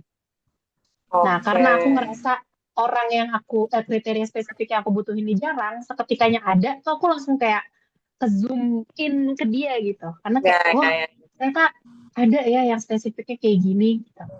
Dari situ akhirnya aku tertarik tuh sama dia. Oke. Padahal kita ada di komunitas yang sama, dan kajian itu udah lebih dulu jauh join ke Trans Jakarta. Jadi dia udah bertahun-tahun sebelum aku join. Aku join Trans Jakarta tuh 2018 akhir. Kajian tuh dari 2016 apa kalau nggak salah. Dan ternyata setelah kita udah nikah, kita ngobrol, ternyata kita tuh qadarullah sering ada di event-event yang sama sebelumnya. Tapi emang belum waktunya ketemu, masih Allah tutup, emang timeline-nya belum sampai, jadinya kita nggak sama-sama nggak notice. Dan kita tuh baru notice di tahun 2021 itu. Jadi aku notice dia duluan di sosial media, tapi aku nggak follow, aku nggak like, aku nggak komen, apalagi DM. Coba dia lihat doang, terus oke. Terus aku langsung nyampein ke pendamping aku di Trans Jakarta. Jadi kan kayak setiap komunitas kan punya pendamping ya, atau kayak pembina lah.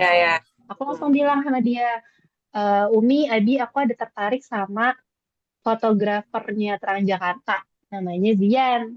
Terus aku langsung kayak, hah, Zian, nggak usah Kak, skip, jangan dia gitu.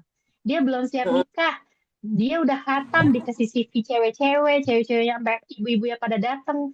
Dia langsung kabur, dia belum pengen nikah, dia belum mau nikah, dia belum siap nikah, gituin sama abi aku. Nah, karena kondisinya aku emang udah mencari untuk nikah, ketika aku tahu cowok yang aku suka belum siap nikah, ya udah, berarti ya udah skip gitu kan, nggak mau Ya, ya, ya. nyari perkara gitu, nggak mau nyari masalah nih.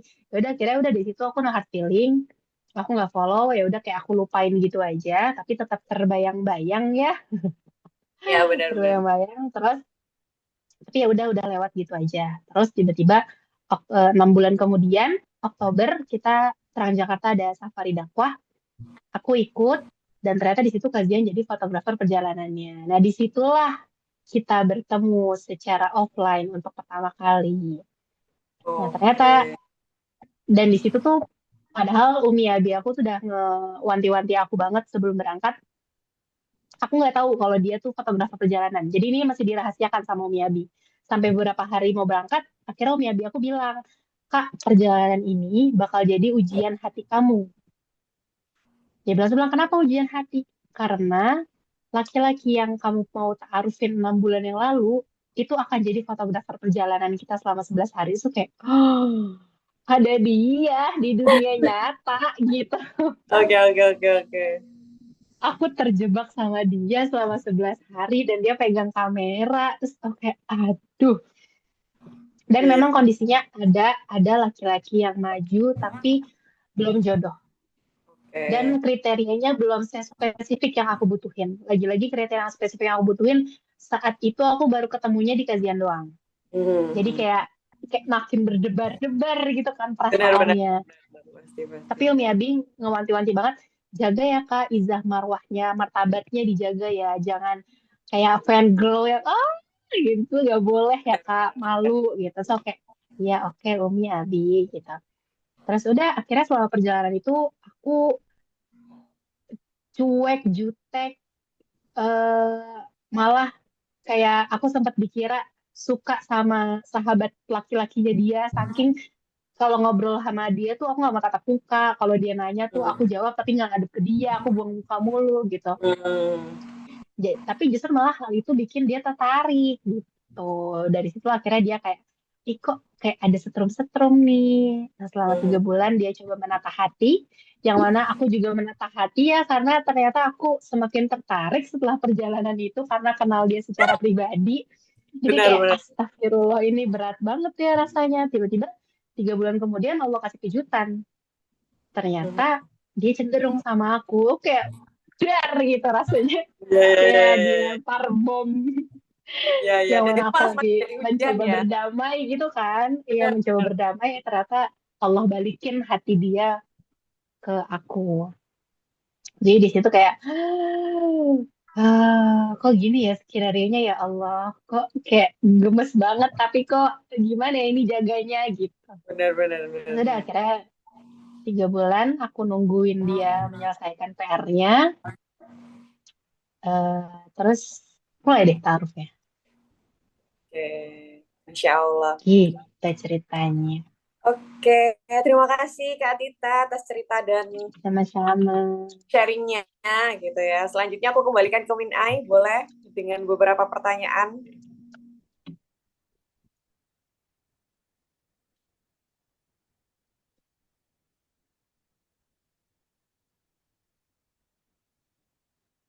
Oke, baik. Terima kasih untuk Teh Tita atas materinya kita hari ini ya. Sangat semangat sekali dan nggak bikin ngantuk. Kalau untuk yang jomblo-jomblo pasti semangat banget buat ikut materi hari ini. Jadi aku juga makin semangat nih untuk bacain pertanyaannya. Pertama nih pertanyaannya dari eh, Kak Citra ya. Aku bisa Mm-mm. dibilang gak pernah pacaran, pernah punya komitmen sama seseorang dulu sekali, tapi LDR gitu, dan cinta-cinta monyet aja. Jadi aku gak paham Mm-mm. konsep pacaran itu yang seperti apa sebenarnya. Pernah dekat juga sama seseorang yang, tapi aku berujung kecewa mendalam. Pernah juga beberapa orang yang datang Tapi ada aja yang bikin gak jadi kayak dianya suka, akunya nggak suka. Kita Hmm. sama-sama mau mencoba, tapi orang tua aku nggak suka. Pas sama-sama mau mencoba, ternyata belakangan malah gak cocok. Dan yang gitu-gitu pokoknya. Jadi seiring bertambahnya usia dan aku ngerasa masih gini-gini aja, apa iya aku sudah tertinggal jauh dari orang-orang, Kak? Padahal dulu waktu masih remaja, aku pernah menginginkan gak pakai pacaran-pacaran dan pengen jadi yang pertama buat suami aku kelak. Tapi mengingat Hmm. usia sekarang, aku jadi kayak ngerasa apa aku sudah ketinggalan jauh karena keinginan aku itu. Pernah juga ingin coba taruh seperti sepupu aku, tapi melihat hal-hal belakangan dan yang terjadi di sekitar aku, trust isu aku terhadap orang yang gak dikenal itu agak merisihkan menurut aku. Aku beneran Hmm. gak bisa deh kalau cuman yang penting nikah, jangan pilih-pilih lagi, yang penting keluarganya jelas dan punya kerjaan. Aku nggak bisa kayak gitu, Kak. Kenyamanan diri aku emang selalu aku kedepankan paling depan karena menurut aku ini untuk seumur hidup kita dan berharap sampai Betul. jannah kan ya, tapi makin kesini makin Amin. kayak ya Allah, aku sudah selama ini bisa nggak ya dapet laki-laki yang baik sesuai yang aku harapkan. Kayak ngerasa gak pantas lagi, sudah nggak usianya yang cinta menye-menye gitu, jadi sekarang kayak udah deh ikut maunya Allah aja. Silakan teh kita di jalan. Aku bingung ini pertanyaannya apa jadi. Ini Ya bentar, aku coba baca deh.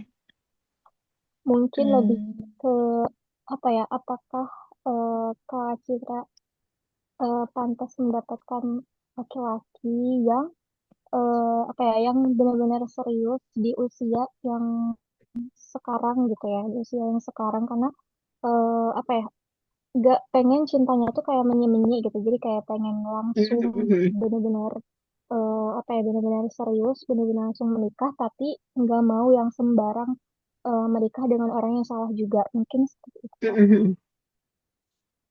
Hmm, soal usia, soal waktu.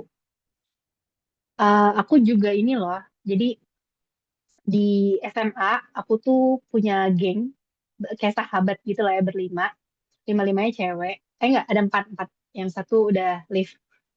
Jadi ada empat cewek. Empat-empat ini termasuk aku ya di satu. Jadi ada tiga perempuan lain. Di saat aku masih jomblo, itu mereka udah menikah. Jadi aku tuh orang terakhir yang belum menikah. Dan mereka satu persatu tuh punya anak di tahun yang sama. Jadi mereka punya anak usianya tuh berdekatan semua gitu. Sampai ada di titik di mana aku udah nggak ngerasa nyaman lagi ketika nongkrong sama mereka. Karena aku udah nggak ngerasa sefrekuensi sama mereka. Aku kayak, aku tuh masih di bangku SD, mereka tuh udah di SMP gitu loh. Mereka bahasnya udah tentang anak, MPASI anak, tumbuh kembang anak. Yang mana aku kayak, weh gue nikah aja belum nih, gimana gue mau bahas anak gitu istilahnya ya. Terus kayak kalau kalau pergi mereka bawa suaminya masing-masing, apa trili itu sok kayak lontang-lantung sendirian gitu. Itu aku ngerasain banget kok ketertinggalan itu gitu. Terus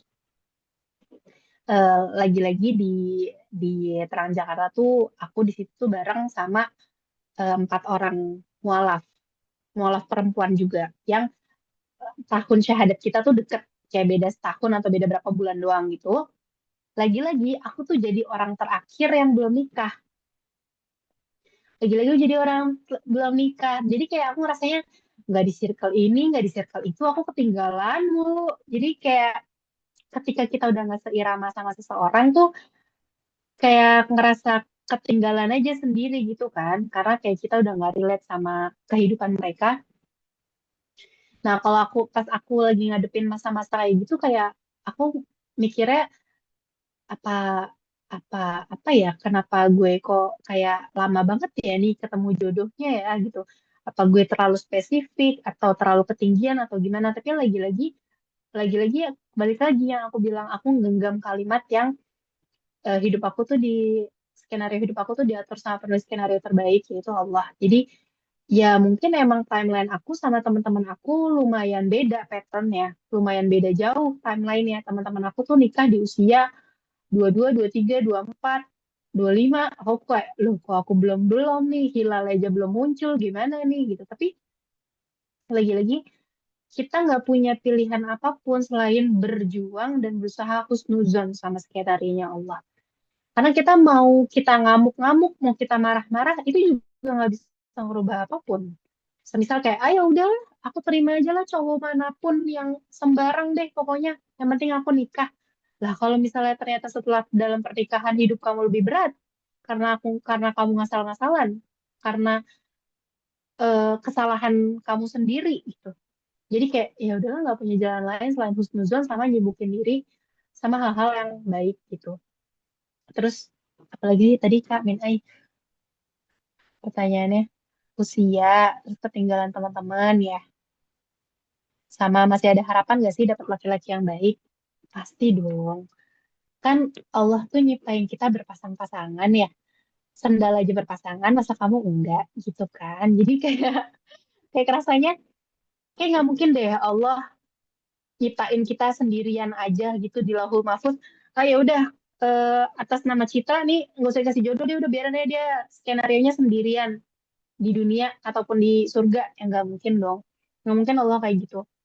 Dan kita ingat-ingat ya katanya, pasangan kita tuh cerminan diri kita. Jadi kalau misalnya masih mungkin gak ya aku dapat laki-laki yang baik, kita bikin diri kita supaya kita worth it untuk dapetin laki-laki yang baik.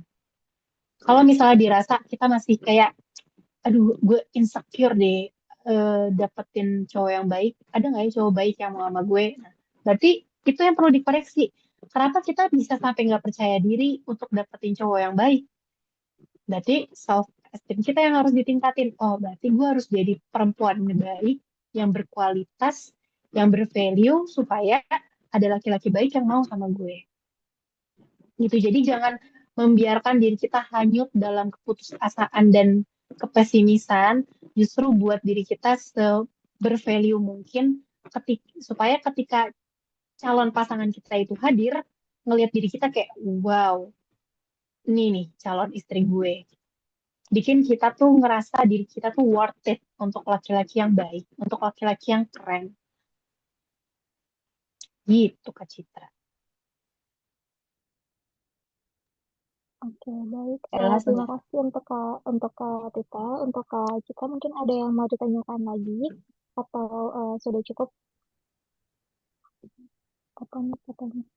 Masya Allah, Kak Ramis banget beneran ngasih harapan baru Layak buat dan aku. Aku pantas layak buat dan yang baik. pantas buat yang lebih baik, Kak. Insya Allah. Iya, ya, Eh, Masya Allah, ya, Kak Citra. kita, Sampai nangis kita, loh, Kak Citra. Masya Allah, lagi capek banget ya.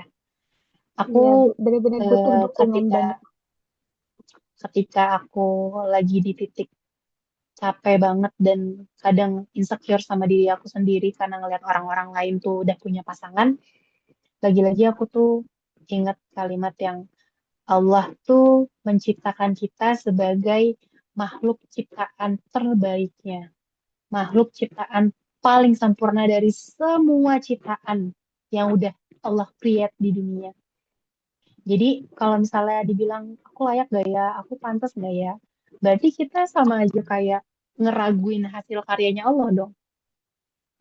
Jadi jangan, jadi kayak eh, berusaha walaupun lagi capek banget, walaupun lagi lemah banget, berusaha mandang diri kita tuh adalah ciptaan terbaiknya Allah, ciptaan yang paling sempurna yang udah Allah create dari semua, dari dunia, dari langit, laut, pemandangan seindah apapun, kita tuh lebih sempurna dan lebih indah daripada itu. Nah, tugas kita adalah ngebuat keindahan kita bisa terpancar untuk orang lain, terutama calon pasangan kita.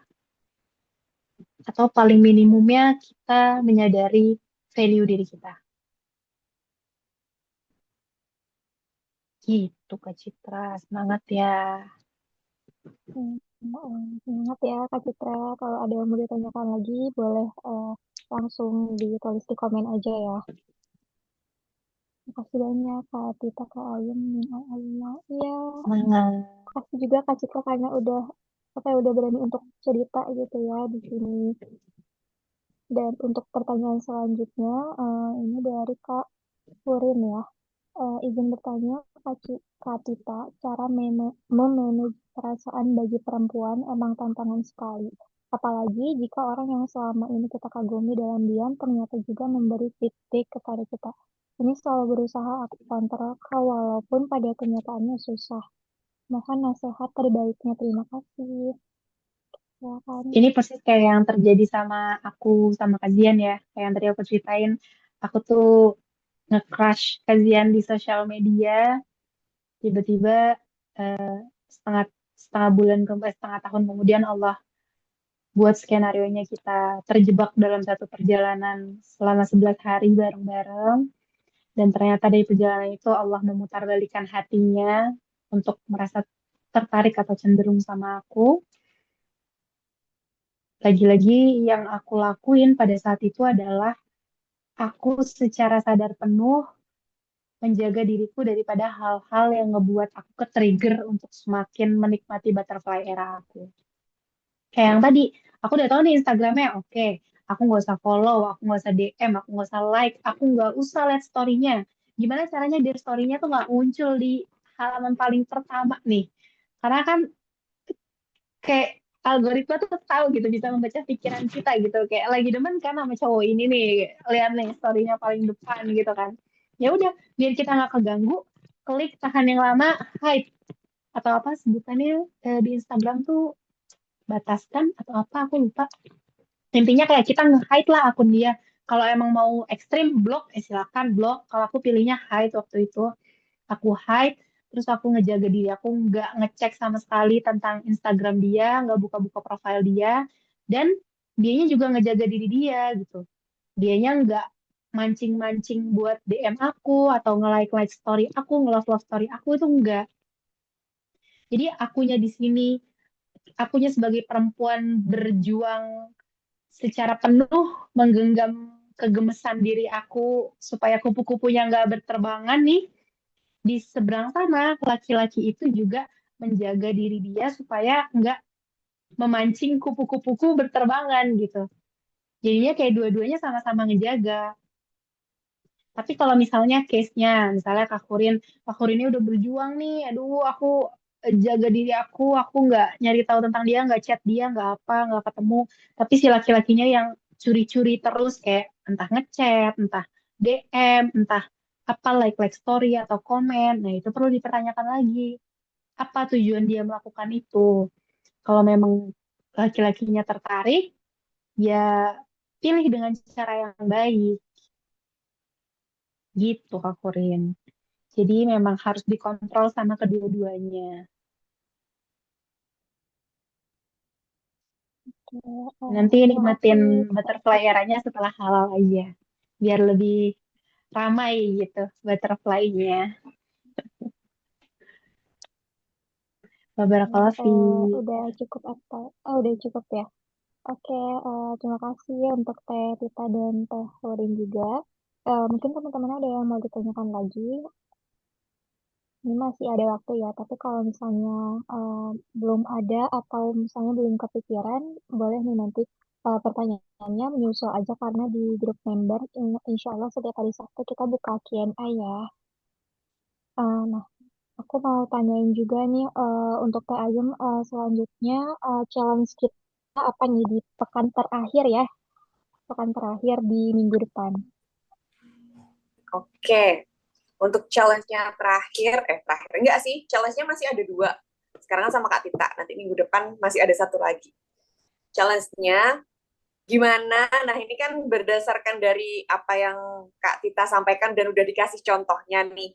Nah, sekarang teman-teman mungkin barangkali yang ke depannya atau mungkin pernah mengalami butterfly sampean butterfly era lagi itu butterfly butterfly era lagi ya, atau mungkin pernah ada perasaan-perasaan yang tiba-tiba muncul dan itu cukup menyenangkan, itu cara mengelolanya gimana tuh deh.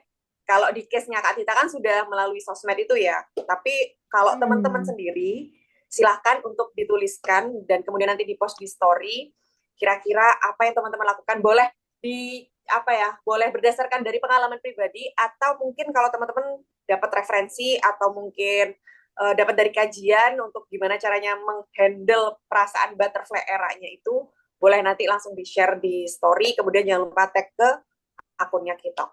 Itu ya, untuk minggu depan maksimal dikumpulkan hari Kamis.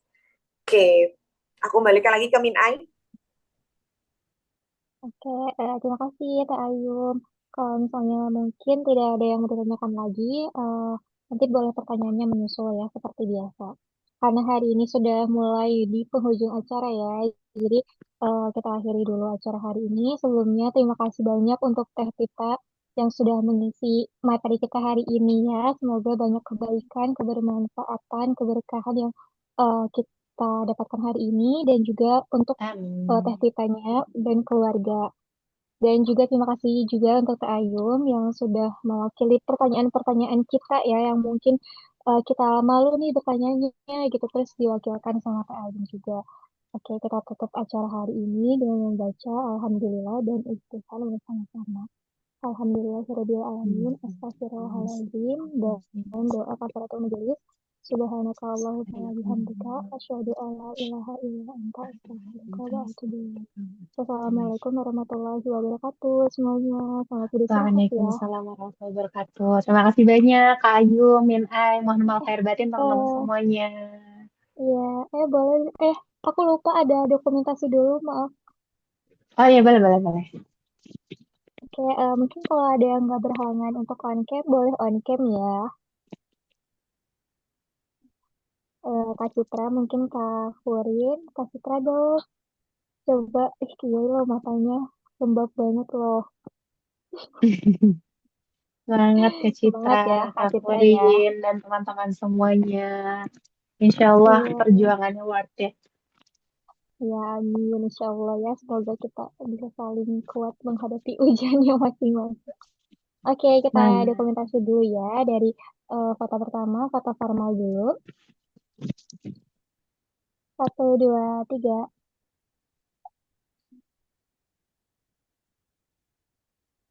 Oke, yang kedua, gaya bebas ya. Satu, dua, tiga.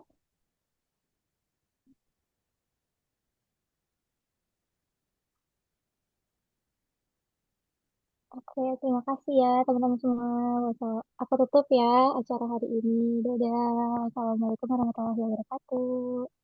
Waalaikumsalam warahmatullahi wabarakatuh. Jazakumullah.